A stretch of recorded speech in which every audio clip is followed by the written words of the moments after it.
अस्सलाम वालेकुम, कैसे हैं सब। अल्हम्दुलिल्लाह मैं बिल्कुल ठीक ठाक हूँ। होपफुली आप सभी बिल्कुल ठीक ठाक होंगे। जी, तो मैंने अपने लास्ट वीलॉग में आपको पहले ही बता दिया था कि हम अपने नेक्स्ट वीलॉग में अबहा में नहीं होंगे।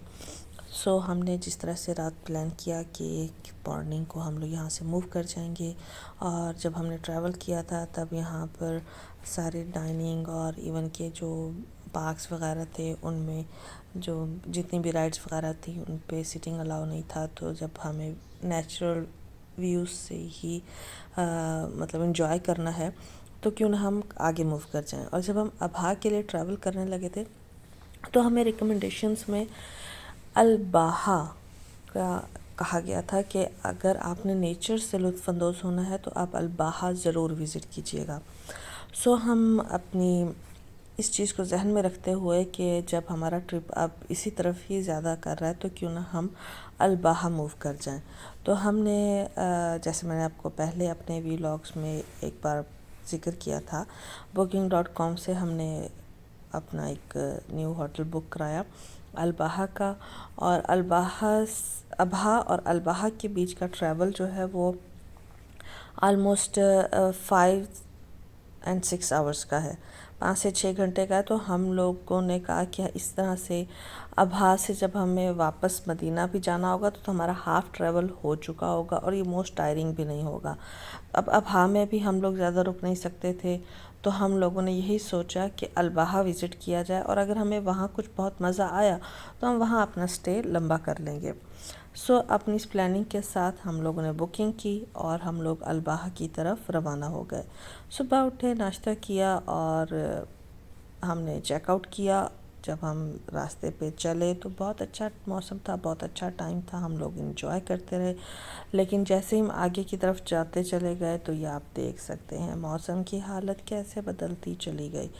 बादल हमारे बीच हमारे साथ चलते रहे, हम लोग बादलों को बहुत एंजॉय करते रहे। ख़ास तौर पे हमारे साथ बच्चे थे, उनके लिए फ़र्स्ट टाइम ऐसा था कि जैसे हम बादलों के अंदर ड्राइव कर रहे हैं। और इवन के बीच में बारिश भी कई बार होती रही, और बहुत अच्छे अच्छे टाउन सिटीज़, इवन के बड़े बड़े सिटीज़ भी बीच में आते रहे, और वो सिटीज़ भी बादलों के अंदर घिरे हुए थे। थोड़े से टाइम के बाद फिर बादल ख़त्म हो जाते थे, फिर बादल आ जाते थे, और कई जगहों पर बारिश भी होती रही साथ साथ। और हम लोगों ने मतलब मौसम को अपने सफ़र में बहुत ज़्यादा इंजॉय किया, और इसलिए मुझे जितना हो सका मैंने मैक्सिमम आपको वो मौसम दिखाने की कोशिश की है अपने इस वीलॉग को शॉर्ट करते करते करते, कि आप लोग समझ सकें कि अबहा से जब आप अल-बाहा की तरफ ट्रैवल करें तो अगर आप लोगों को कभी वहाँ जाने का इरादा हो तो आपको आइडिया हो कि आपका मोस्ट जो रास्ता है वो ऐसा ही रहेगा।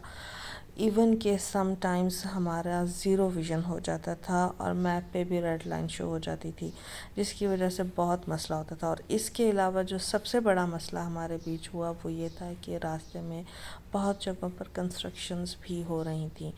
वो बहुत शॉर्ट, बहुत नैरो मतलब रोड बन जाता था,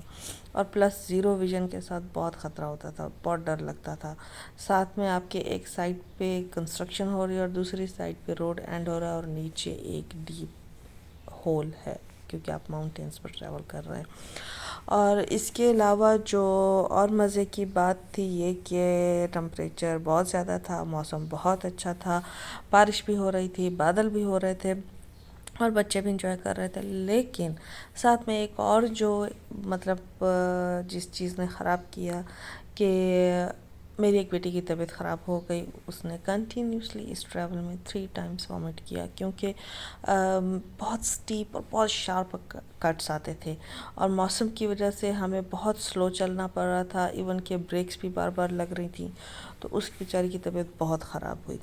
जिस तरह से बाकी बच्चे इंजॉय कर रहे थे वो बेचारी इस रोड को, इस वेदर को देख तो सकी लेकिन वैसे इंजॉय नहीं कर सकी। तो जब हम लोग रास्ते में थे, इवन के अभी दिन का टाइम था लेकिन बादलों की वजह से लाइट्स भी ऑन थी और अंधेरा भी काफ़ी हो चुका था। तो जब हम लोग ट्रैवल करते हुए الباحا کے قریب پہنچے تو بہت اندھیرا ہو چکا تھا، اور اس اندھیرے کی وجہ سے پلس بادل اور موسم، اور وہاں پر بارش بھی آلریڈی ہو رہی تھی، تو ہم لوگ بس اتنے ایگزاسٹ ہو چکے تھے کہ ہم چاہ رہے تھے کہ ہمیں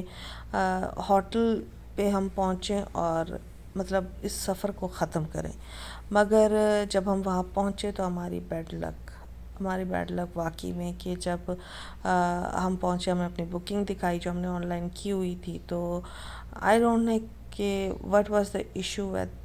دیٹ مینجمنٹ، کہ انہوں نے کہا کہ جی آپ جو یہ رومز ہیں جو آپ لوگوں نے بک کیا ہے، آپ ان کو 2 رومز میں مطلب وہ ہمیں نہیں دے سکتے، اور جو ایک اور روم ہے وہ ان کے پاس ہے جو کہ ہماری فیملی کے حساب سے بہت چھوٹا تھا،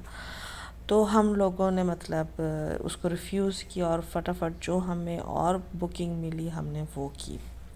یہ ہمارے ساتھ بہت برا ہوا تھا کیونکہ میری بیٹی کی طبیعت بھی خراب تھی، اور آلدو میں نے آن لائن اس کی کمپلینٹ بھی کی تھی ان کی مینجمنٹ کی کہ ہم لوگوں نے آن لائن بکنگ کرائی ہوئی تھی اور اس کے باوجود یہ سب مس ہیپ ہمارے ساتھ ہوا، سو میں نے ایک اور ہوٹل بک کیا، ہم لوگوں نے وہاں موو کیا، اور ہم جب اس ہوٹل میں پہنچے تو وہ بھی آلدو اچھا نہیں تھا، لیکن ہم لوگ اتنی بری حالت میں تھے، بچوں کو بھوک بھی شدید لگی ہوئی تھی، میری بیٹی کی طبیعت بھی صحیح نہیں تھی، میں نے ہیٹر آن کیا اور ان کو سلا دیا، اور ہم لوگوں نے ڈنر کیا اور ہم بھی سو گئے، اور صبح ارلی ہم لوگ یہاں سے موو کر گئے۔ کیوں؟ اس کی ریزن یہ تھی کہ ہم لوگ جب رات کو وہاں پہنچے تو لٹرلی وہ ہوٹل میں نے جیسے کہا کہ اچھا نہیں تھا، اور ہمیں ایسے لگ رہا تھا کہ اس ہوٹل کے اندر بھی بادل موو کر رہے ہیں، اور وہ مطلب ہم لوگ ایک تو سفر کی وجہ سے ایگزاسٹ ہو چکے تھے، پھر دوسرے ہم لوگوں نے تھوڑا سا مارجن رکھا کہ صبح اٹھ کے دیکھیں کہ اگر سٹی کی کنڈیشن بہتر ہے تو ہم لوگ صبح موو کریں گے، مطلب ہوٹل سوئچ کر جائیں گے، یہ ہوٹل اچھا نہیں ہے، اور اب ہم اتنے تھکے ہوئے تھے کہ میں اس ہوٹل کی سوری ویڈیو بھی نہیں بنا سکی، سو ہم لوگوں نے جب صبح اٹھے تو کنڈیشن ویسی تھی، ہر طرف بادل اور کنٹینیوسلی ریننگ، اور میری بیٹی کی طبیعت کی وجہ سے میں پریشان ہو گئی، اور ہم نے کہا کہ یہاں سے ہم موو کرتے ہیں، ہم آگے چلتے ہیں، لیکن ہم آگے کہاں گئے وہ میں آپ کو اگلی ویڈیو میں بتاؤں گی، اور ہم لوگوں نے صبح ناشتہ کیا، چائے پی، اور ہم لوگ یہاں سے چلے گئے الباحا سے، اور یہ مارننگ کا ویو ہے، یہ بھی آپ آئیڈیا کر سکتے ہیں کہ یہاں پہ سٹی میں 0 ویژن تھا۔ بہرحال اسٹے ٹیونڈ، اور آپ آگے بھی دیکھیے ہم نے کہاں آگے موو کیا۔ Thank you so much.